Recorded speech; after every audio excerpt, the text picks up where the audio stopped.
Hi, folks.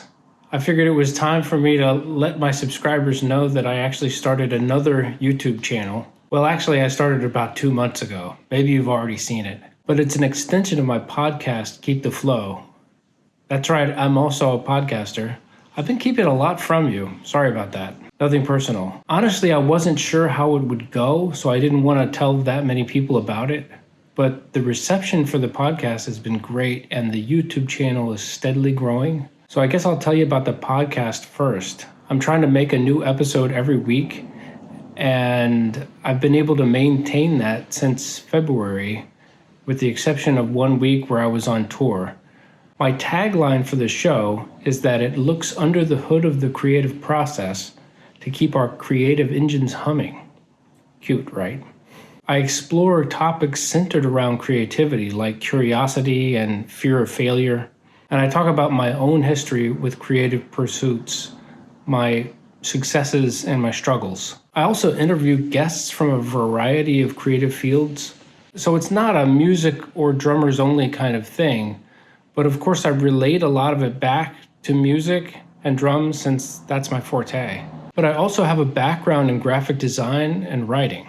I try to make connections or to find a common creative language that applies to all creative fields. The goal is to create a sort of resource for creative people that points to how we can learn from each other regardless of our chosen outlet.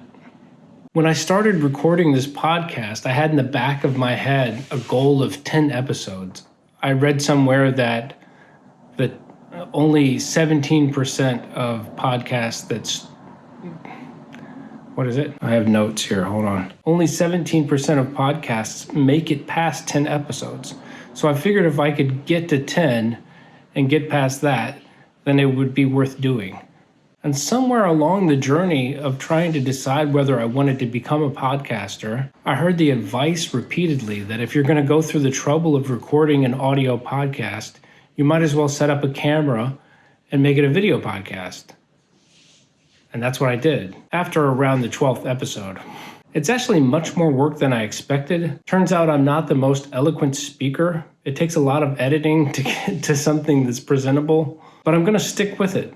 I actually enjoy the process of making the episodes, especially when I hear back from a viewer or listener who resonates with an episode or found something useful in it. I'm sharing my thoughts on creativity in the hopes that it might be helpful to others. So for me, that's a home run when I hear from somebody who got something out of it.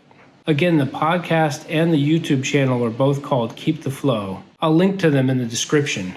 It would be great if you could check out a video and subscribe. Even if you're subscribed here, Keep the Flow is a separate channel.